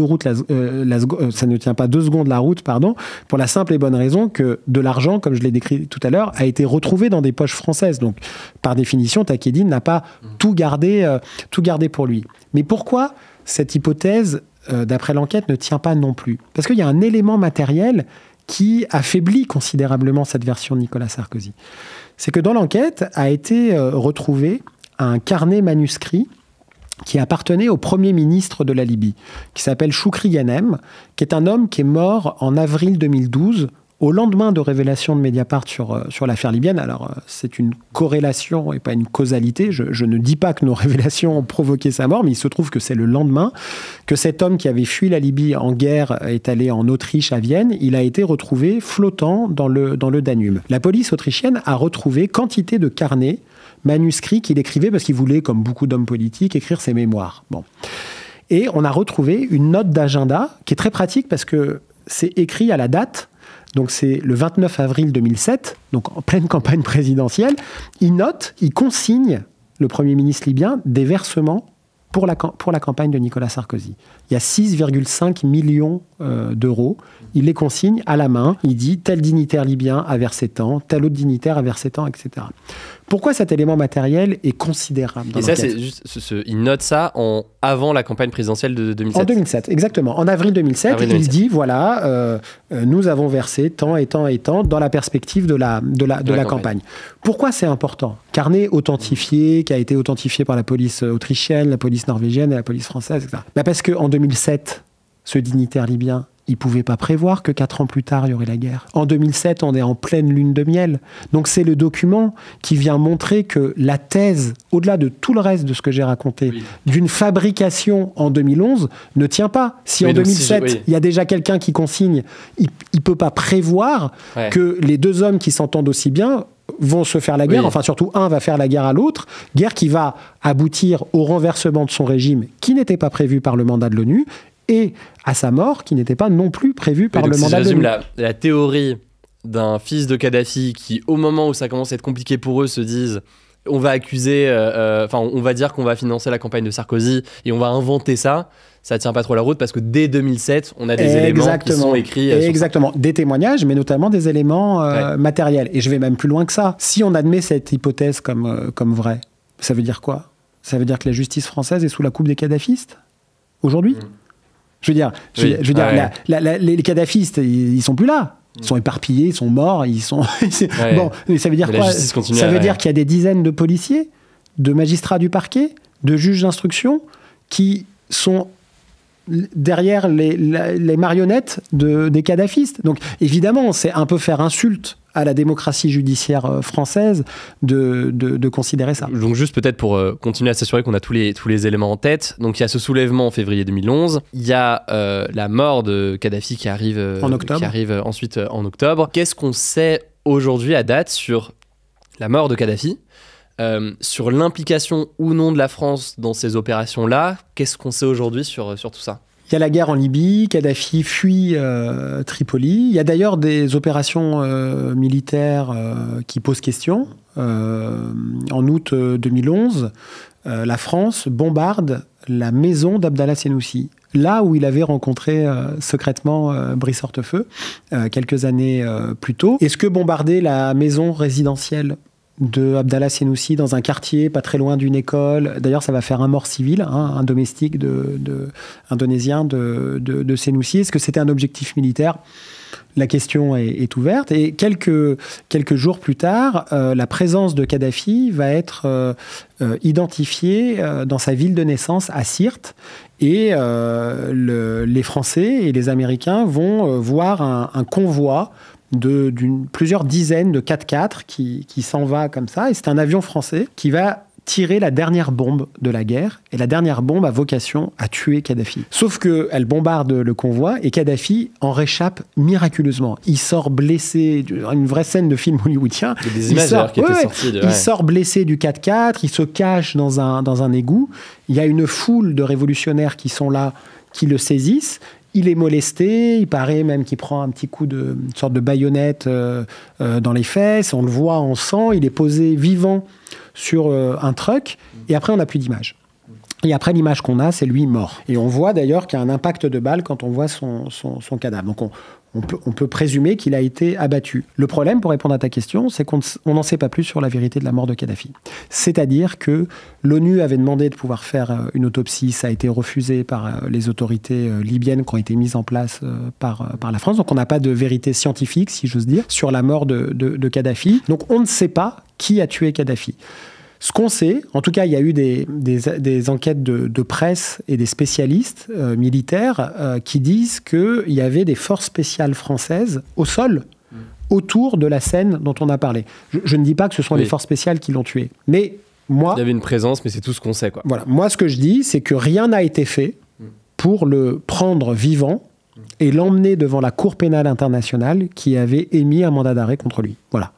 Moi, je ne vais pas plus loin que ça. Si on avance un petit peu, donc là, il y a un mandat quand même de Nicolas Sarkozy qui est passé entre 2007 et 2012. 2012, nouvelle campagne présidentielle. Nicolas Sarkozy candidat à sa réélection face à François Hollande. Et du côté de Mediapart, vous avez des nouveaux éléments dans cette période-là. Qu'est-ce que tu peux nous dire là-dessus lors de cette période de l'entre-deux tours? Vous avez un document, quelque chose, et il y a des questions qui se posent. Ouais. Dans le premier semestre 2012, avec Karl Lasky, nous on continue notre enquête. L'affaire libyenne, dans le dossier de Mediapart, pour celles et ceux qui veulent aller voir, c'est 161 articles. Donc plein de résumés et tout, qui permettent de tout comprendre. En plus du film, personne n'y comprend rien, qui est au cinéma. On poursuit notre enquête, et il y a un document qui a survécu, si j'ose dire, au bombardement. Sous les gravats, on découvre un document qui date de décembre 2006, qui est une promesse de financement de la Libye dans la perspective de l'élection présidentielle de 2007. Pour un montant de... À concurrence de 50 millions d'euros. Ça ne veut pas dire que 50 millions d'euros ont été versés. Ouais. Ça veut dire qu'ils promettent d'aller jusqu'à 50 millions d'euros. Et d'ailleurs, l'enquête n'a pas trouvé 50 millions d'euros. Les juges sont très honnêtes dans l'enquête, disent on n'a pas de vision d'ensemble de tout ce qui a été versé, mais on a mis en évidence des paiements et des contreparties. C'est ce qu'écrivent les juges dans leur rapport de synthèse, qui est très corpulent, solidement charpenté, qui fait 557 pages. Quand on a ce document, évidemment, ça brûle les doigts, mais il faut faire des vérifications. Est-ce qu'il est authentique? Ça prend un peu de temps, et quand on est prêt... Parce que ce document, il date de quand? De décembre 2006. Décembre 2006. Décembre 2006.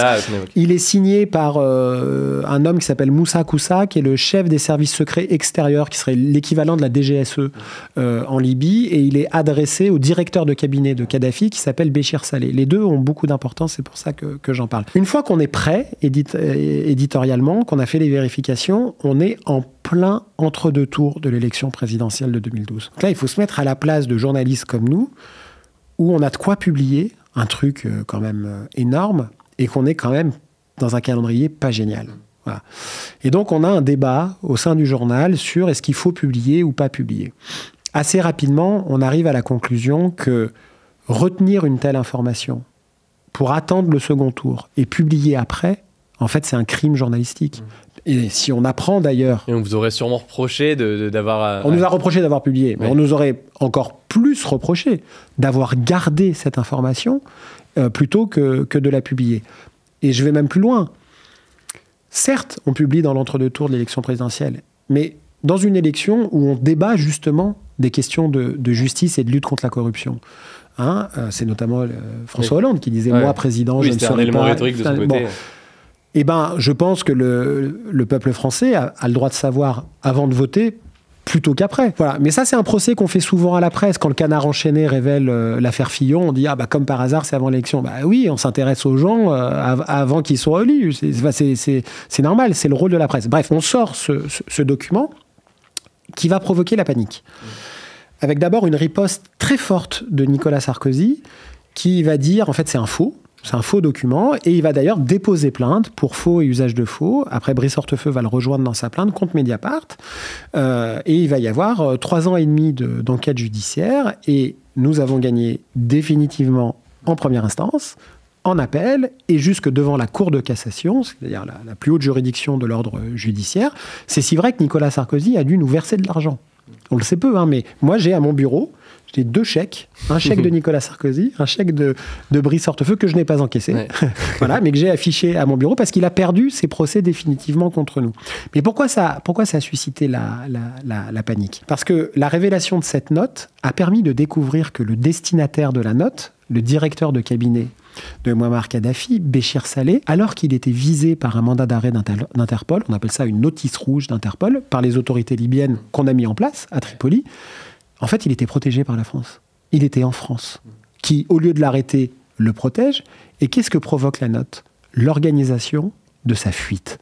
Une exfiltration, alors là, c'est vraiment digne d'un polar. C'est-à-dire que c'est le chef des services de renseignement intérieur français, qui est un sarkozyste de choc, qui s'appelle Bernard Squarcini, qui, avec l'autre intermédiaire dont il est très proche, Patakédine Alexandre Jory, dont j'ai déjà parlé, qui est aussi un proche de Béchir Saleh, organise depuis le pied de la Tour Eiffel l'exfiltration de Béchir Saleh, qui va se retrouver dans un jet privé pour s'envoler vers le Niger, puis l'Afrique du Sud. C'est-à-dire qu'on a soustrait un témoin capital de l'histoire, ou plutôt que de l'arrêter, on l'a envoyé à l'étranger. Alors qu'il était en France et qu'il avait un mandat de séjour en France, offert par les Sarkozy. C'est-à-dire quand on retrouve les interviews du Premier ministre Fillon de l'époque, ils sont très embarrassés. Oui, non, nous on savait pas qu'il était là. Mais si, vous saviez qu'il était là. Non, mais on savait pas qu'il était visé par une notice d'Inter rouge. On l'a trouvé sur le site internet. C'est bien, les notices rouges d'Interpol, on les trouve sur internet. Donc, si nous on arrive à le trouver sur internet, je présume que les services du Premier ministre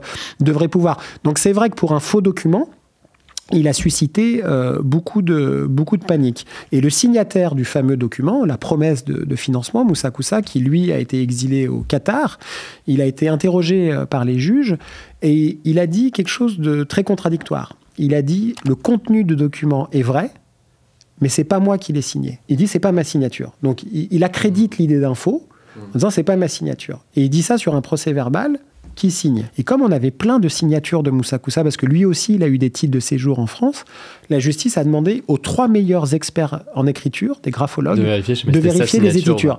Ouais. Les 3, de manière parallèle, ont fait chacun leur enquête et après, ils ont mis en commun leurs résultats. Les 3 disent de manière formelle, c'est l'expression du rapport de synthèse, c'est de la main de Moussa Koussa. Ce qu'il y a sur notre document, le document que Mediapart a révélé, c'est de la main de Moussa Koussa. Et Moussa Koussa a dit, voilà, le contenu est vrai, mais c'est trop dangereux. Et donc, il a dit, c'est pas moi qui l'ai signé. Donc, c'est vrai que pour un faux, c'est un faux qui a provoqué beaucoup de vraie panique. Juste pour bien rappeler le contexte et que ce soit clair là-dessus, elle est exfiltrée, elle est recherchée par la Libye à l'époque parce qu'entre-temps, il y a eu un nouveau gouvernement qui a été mis en place, c'est plus le gouvernement de Kadhafi. Kadhafi est tombé. Et c'est un gouvernement, au contraire, qui cherche à juger les anciens kadhafistes.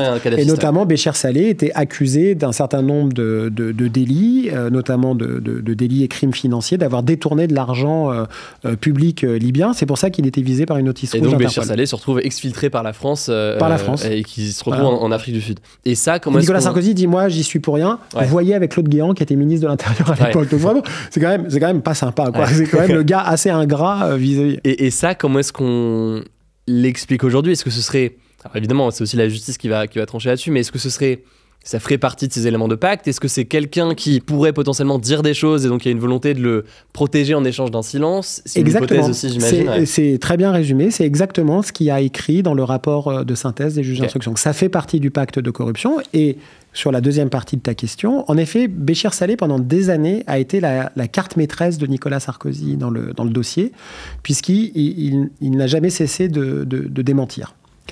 À partir du moment où il a commencé à faire savoir qu'il était prêt finalement à parler à la justice, là aussi, corrélation ne vaut pas causalité, mais il a été la cible en Afrique du Sud d'une tentative d'assassinat, dont il a réchappé de manière absolument phénoménale, puisqu'il a pris 2 balles dans le torse.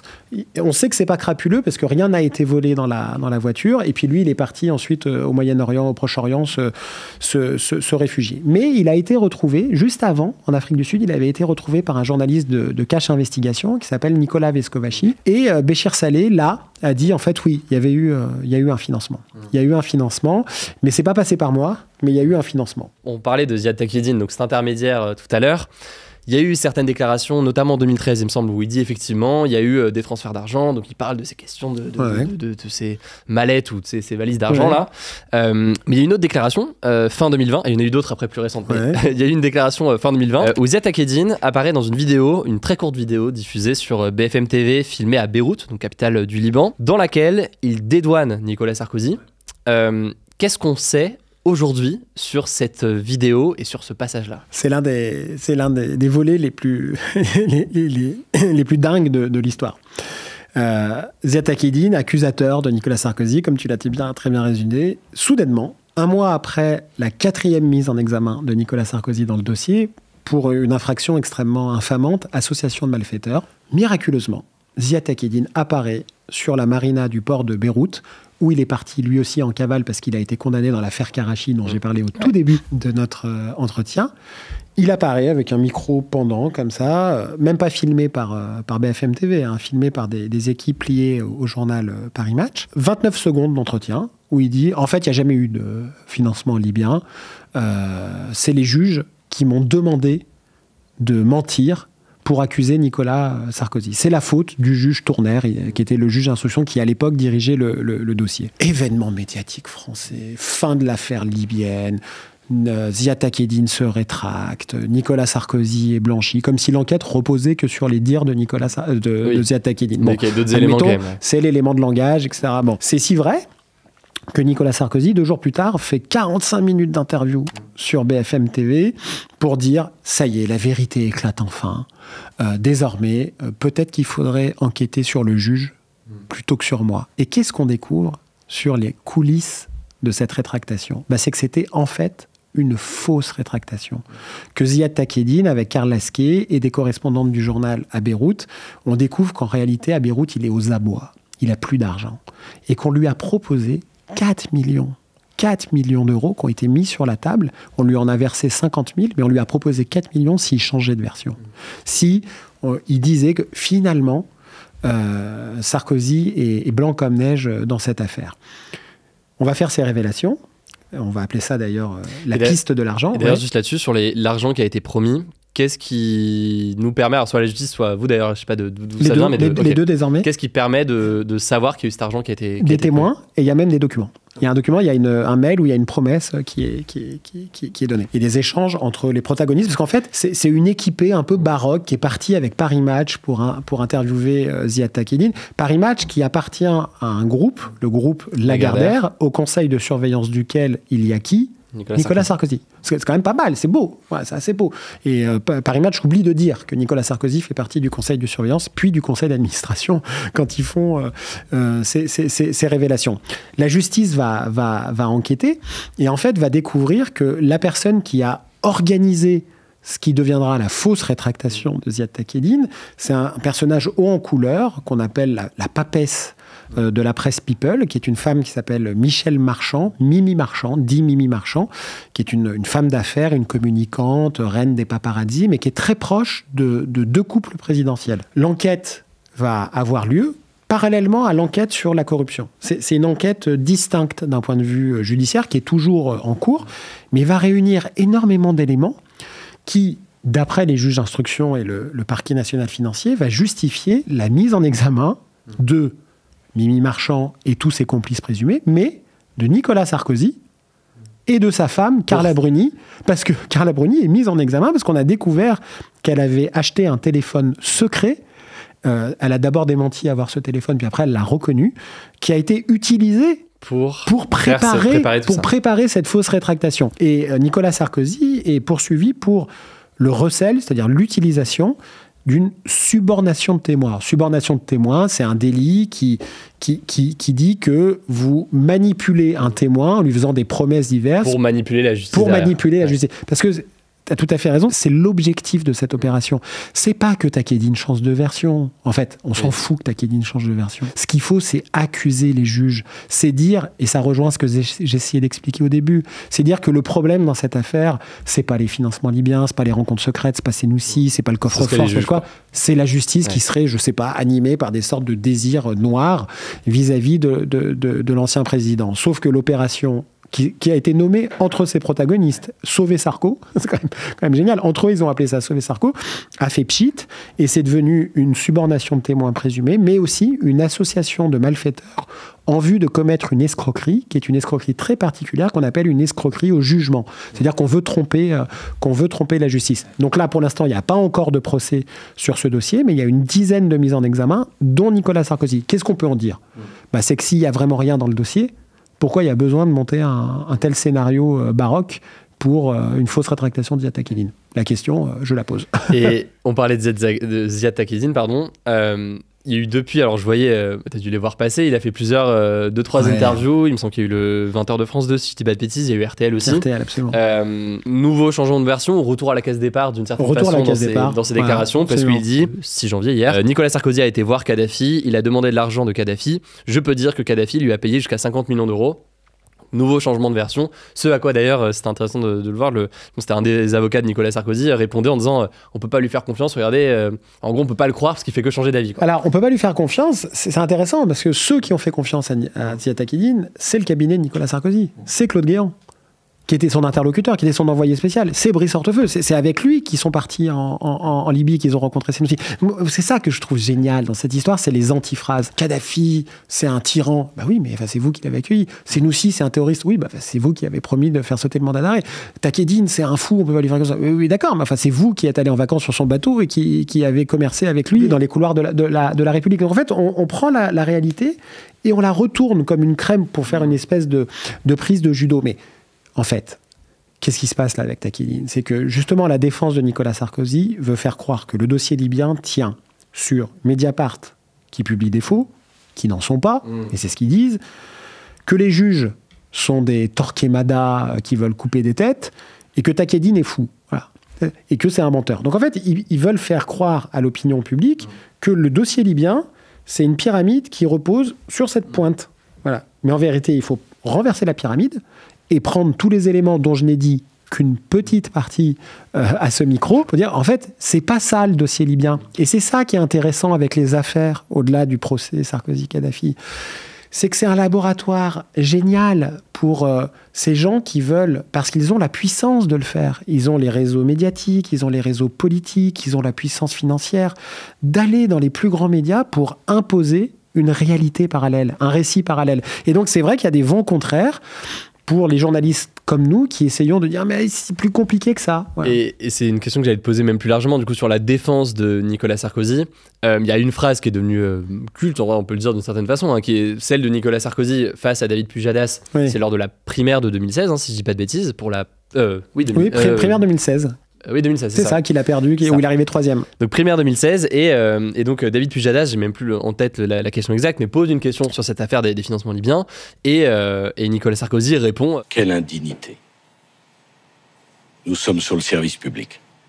Vous en avez parlé vous-même hier soir. Honte. Comment est-ce que tu décrirais aujourd'hui, encore une fois, sans même rentrer dans le détail du procès, de toute façon c'est le procès qui dira s'il est coupable ou non, mais la défense de Nicolas Sarkozy et de son équipe aujourd'hui, comment est-ce que tu la décrirais aujourd'hui ? Moi, Nicolas Sarkozy veut montrer qu'il parle avec ses tripes et qu'il il crée une sorte de spectacle d'indignation pour transmettre de manière primaire au plus grand nombre que c'est impossible et que c'est scandaleux. Et c'est de la communication. C'est de la communication de crise. Il se défend comme il veut. Et en fait, moi, au fond, je m'en fous. En fait, En fait, il fait un peu ce qu'il veut. Bien sûr qu'il a le droit de se défendre. Il va où il veut. Et puis moi, je suis pas un ennemi de Nicolas Sarkozy. Je suis pas un procureur. C'est pas mon problème. Moi, ce qui m'intéresse, ce sont les faits. Et qu'en fait, quand on met le calque des indignations, de parfois, on a l'impression d'une commedia dell'arte, avec le calque des faits documentés, des témoignages recoupés, on voit que ça matche pas. Donc, moi, je veux dire, il fait ce qu'il veut, Nicolas Sarkozy, de ce point de vue-là. Mais ce qui compte dans une enquête journalistique et aussi dans un procès, mais le procès, ça, c'est le travail des juges. Mais dans une enquête journalistique, c'est est-ce qu'il y a des faits ? Nous, dans cette affaire, Mediapart, on a été très poursuivis devant la justice. Nicolas Sarkozy nous a poursuivis, Brice Hortefeux nous a poursuivis, Claude Guéant nous a poursuivis, Ziad Takieddine nous a poursuivis. Un journaliste, ancien directeur de Paris Match et du JDD, proche des thèses, enfin plus que proche, avocat médiatique de Nicolas Sarkozy, nous a poursuivis. Nous avons gagné intégralement nos procès. Donc c'est aussi ça l'état de droit. Je n'ai jamais été condamné pour atteinte à la présomption d'innocence, pour diffamation, pour faux et usage de faux. C'est pour ça que je dis que quelle que soit l'issue du procès, moi je ne sais pas ce qui va se passer, mais je ne vais pas retirer une seule virgule de ce que nous avons écrit, parce qu'on ne juge pas la qualité du journalisme à l'aune de la décision judiciaire. Ce que nous avons écrit, c'est on a essayé à notre petite mesure de faire notre travail le plus sincèrement possible en publiant des faits vérifiés d'intérêt public. Et très rapidement là-dessus, parce que c'est pas le cœur de la vidéo, et plus c'est même pas d'ailleurs, je m'étais envie forcément d'en parler, mais pour toi ça a été aussi, depuis 2011, ça fait 13-14 ans d'enquête, ça fait beaucoup de temps que tu travailles là-dessus. On l'a dit, c'est des affaires qui, même si j'imagine que tu souhaiterais que ce soit davantage médiatisé, évoqué, dans les faits, ça se retrouve dans le débat public, à tout point de vue. Oui, il y a maintenant avec le procès, beaucoup, bien sûr. Des politiques. De ton côté, comment est-ce que tu vis une enquête comme celle-ci, encore aujourd'hui? Est-ce que tu as... Alors, il y a eu ces attaques par le biais de la justice, il y a eu des attaques publiques. Est-ce que tu as reçu d'autres formes de pression ou d'intimidation? Comment est-ce que tu... t'as vécu ces années d'enquête encore? Moi, ce qui m'a toujours surpris, des pressions, il y en a toujours, et c'est vrai que c'est un peu comme dans la boxe, quoi. On donne des coups, on en prend, mais il faut que ce soit à la loyale. Et à la boxe, c'est à la loyale. Il y a un ring, il y a des règles. Le problème, c'est quand c'est pas à la loyale, et ça nous est arrivé plusieurs fois dans les harcèlements judiciaires, les plaintes en dehors du droit de la presse, la surveillance, des formes de menaces, etc. Moi, je suis de ceux qui, moins on en parle, mieux on se porte, même si parfois en parler, ça peut être une protection à un bouclier. Mais c'est surtout que nous, on est protégés parce qu'on signe nos articles. Mediapart, c'est devenu, mine de rien, un journal prospère et influent. Ceux qui se mettent en danger sont nos sources, et c'est vraiment elles qu'il faut protéger. Mais pour répondre à ta question, moi, ce qui m'a toujours surpris quand même dans cette histoire, c'est qu'elle a essentiellement vécu dans le débat public pendant 14 ans par la force des démentis de Nicolas Sarkozy. Et en fait, il y a quelque chose que je ne comprends pas. Vraiment, je n'ai pas la réponse à ce que je dis. Je ne comprends pas. Je veux bien qu'entre 2011 ou 2013, où il n'y a pas d'enquête judiciaire et tout est dans Mediapart, on ne prend pas pour argent comptant ce que dit Mediapart, très bien. Mais après, je veux dire, il y a des rapports de synthèse, il y a le travail de la justice. Je ne dis pas, encore une fois, qu'il faut dire qu'il est coupable, mais comment c'est possible que... Et c'est pour ça que je peux que te remercier de déplier cette histoire. Comment est-il possible? Si on va dans la rue, on demande, est-ce que vous savez que dans le pacte de corruption qui est reproché à Nicolas Sarkozy, il y a une histoire de terrorisme? Et le fait qu'ils aient voulu blanchir un terroriste. Personne ne sait ça en France. Personne. Comment? Mais en fait, je me dis, il y aurait la même chose en Allemagne, en Angleterre, aux États-Unis, mais ça ferait les headlines, ça ferait l'ouverture des... Pourquoi en 14 ans, il n'y a pas eu ça? Alors qu'il y ait eu des journaux qui ont tenté de manipuler parce qu'ils sont proches de Sarkozy, ça on est habitué. Qu'il y ait eu des journaux qui sont proches politiquement de Sarkozy, qui veulent pas y croire, très bien, ou qui veulent minorer l'histoire, très bien. Mais d'autres médias. Là, il y a quelque chose que je m'explique pas. Est-ce que c'est trop gros pour être vrai? Je sais pas. Mais et puis bon Dieu, notre boulot c'est quand même de rendre accessible. C'était compliqué. Et puis pardon, mais enfin, c'est des scénarios incroyables. Je veux dire, qui aime les thrillers et les polars financiers, là, on en tient un sacré. Donc, on pourrait... Je dis pas qu'il faut, à chaque fois qu'on fait un sujet, tout raconter. Mais juste la scène de l'exfiltration de Béchir Saleh, l'histoire d'Abdallah Senoussi, je veux dire, c'est digne d'une fiction. C'est digne d'une fiction. Et pourtant, c'est au cœur d'une enquête judiciaire et au cœur d'un procès. C'est si vrai qu'une 50aine de membres de familles de victimes du décidis UTA ont décidé de se constituer partie civile au procès. C'est pour ça que je dis qu'il y a quelque chose d'historique. Tout est un peu historique dans cette histoire. Jamais un ancien président et 3 anciens ministres ont été visés par de telles accusations judiciaires. Jamais un procès de terrorisme ne s'est retrouvé au cœur d'une affaire de corruption. Et jamais des victimes du terrorisme demandent réparation face à un ancien chef de l'État. Dans tout ça, dans toute cette affaire, il y a la question de ce pacte de corruption supposé et tout ce qu'il y a derrière, mais il y a aussi la question du coup d'un financement étranger, financement libyen, qui en soi est quelque chose d'illégal. Absolument. C'est lié à tout ça, mais c'est peut-être le rappeler, c'est quelque chose qui... Oui. Les gens peuvent se dire, pourquoi pas, si après Kadhafi veut aider... Voilà. Dans la loi française, on n'a pas le droit d'être financé par une puissance étrangère ou par une entreprise. On peut être financé par des dons individuels, qui sont avec un plafond, mais de 7 500 €, mais on ne peut pas être financé par une personne morale, une entreprise ou un pays. Peut-être une ou deux questions en plus pour terminer. Souvent dans ces affaires, et tu le disais dans la façon dont c'est vu d'un point de vue médiatique, ce qui est particulier, c'est qu'il y a d'un côté des politiques souvent impopulaires, que les gens n'aiment pas et pour tout un tas de raisons. Mais en face aussi des médias qui sont pas beaucoup plus populaires. Les journalistes sont pas toujours les plus... c'est pas la profession la plus appréciée, on va dire, pour des choses comme ça. Et c'est le cas aussi de Mediapart, qui est vraiment salué par une partie de la population, et qui, je pense, d'autres personnes, soit sont indifférents, soit se disent « Oh, ils sont là pour chercher la petite bête », ou... c'est souvent des retours, des choses qu'on voit sous les commentaires de vidéos, ou bref, en général. Cette critique un peu d'un tribunal médiatique.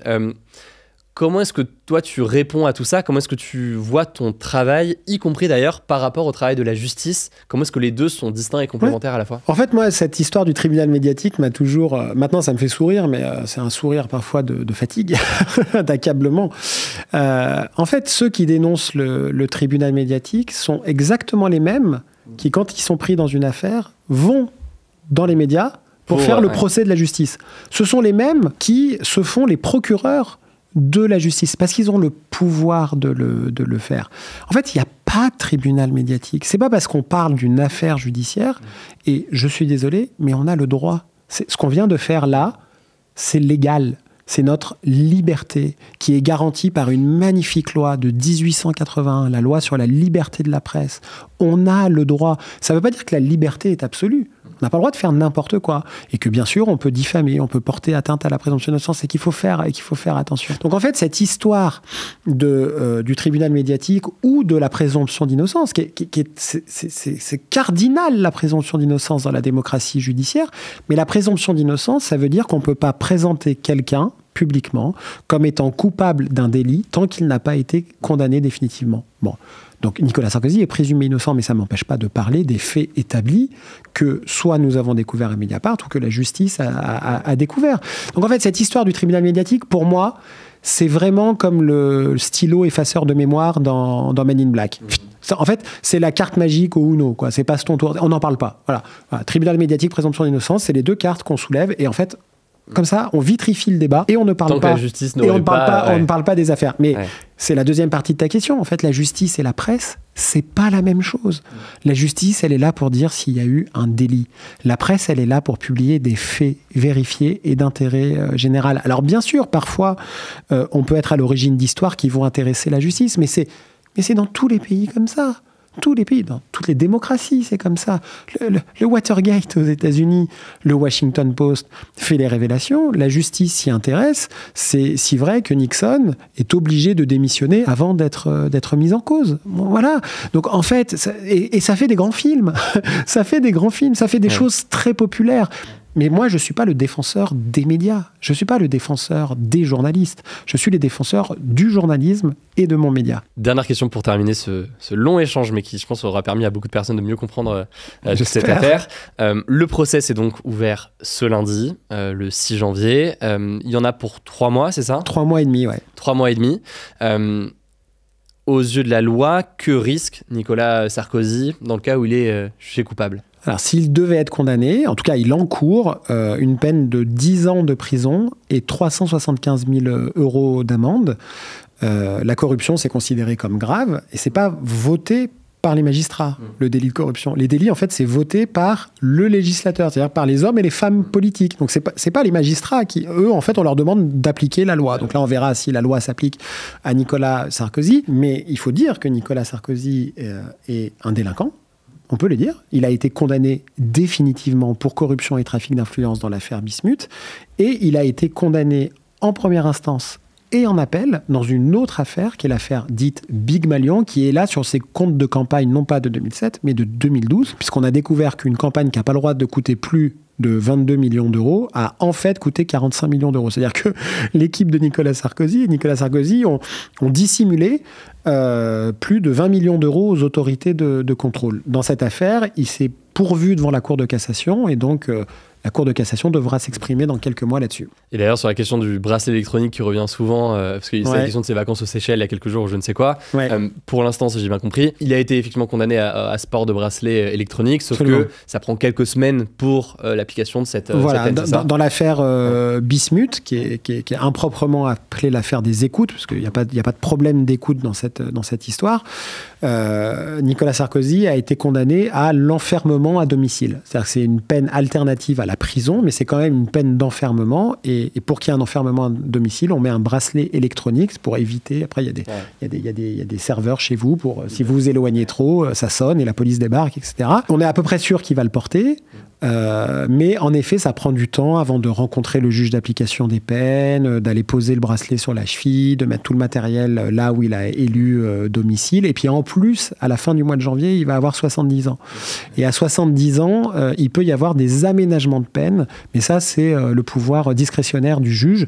Voilà, donc ça, pour l'instant, on ne sait pas. Mais selon toute vraisemblance, évidemment, il va avoir son bracelet auquel il a été condamné. Et toute dernière question, parce que je sais que c'est une question que certaines personnes peuvent se poser. Toujours, aux yeux de la loi, on n'est pas en train de faire ni un pronostic, ni quoi que ce soit. On ne sait même pas s'il sera déclaré coupable. Donc Absolument. on verra à quoi ressemble le procès. Mais dans le cas où c'est une peine maximale qui est prononcée pour Nicolas Sarkozy, donc c'est les 10 ans de prison que tu évoquais. Une question qui revient très souvent sur les condamnations de ce genre, c'est est-ce que du coup il peut éviter la prison sur une condamnation de ce type-là? Est-ce que juridiquement, légalement, c'est possible? En fait, c'est une bonne question parce que moi, des fois, on me dit mais vous voulez mettre les gens en prison et tout. C'est pas du tout mon propos et puis c'est pas vraiment, c'est pas ça. Mais quand même, il y a quand même quelque chose qui m'habite, c'est vrai, c'est l'égalité devant la loi. Je veux dire, quand on voit des gens en comparution immédiate qui partent 3-4 ans en prison avec, 100 fois moins d'éléments que dans un dossier comme celui-là. Je veux dire, ou dans des affaires. Bon, c'est vrai qu'il y a beaucoup, quand on voit les commentaires sur les réseaux, en dessous des vidéos, de dire, mais de toute façon, il n'ira jamais en prison, etc. C'est pas souhaité d'aller en prison. Donc, pour répondre à ta question, c'est vrai que là, il y a quelque chose qui se pose, c'est si un tribunal doit entrer en voie de condamnation, faut pas avoir la main qui tremble. Parce que l'affaire est si grave, elle est d'une telle magnitude, quand même, avoir été éventuellement corrompu par une dictature étrangère, c'est lourd, quoi. Donc, et en plus, c'est pas s'il devait être condamné, ce serait pas un primo-délinquant, puisqu'il a déjà été condamné définitivement dans une affaire. La peine peut être lourde, mais ça, il n'y a que des juges qui peuvent en décider, et après avoir accepté l'augure qu'il soit coupable. On suivra du coup le procès pour les 3 prochains mois. Voilà. Merci beaucoup, Fabrice. Merci à toi. Merci beaucoup. Merci. Et merci à vous pour votre écoute et pour votre confiance. Et je le rappelle, petite nouveauté, ce format il arrive donc en version podcast audio. Je vous mets les liens directement en description pour pouvoir écouter tout ça là-bas. Vous pouvez aussi vous abonner directement à cette chaîne YouTube. On se dit à très vite.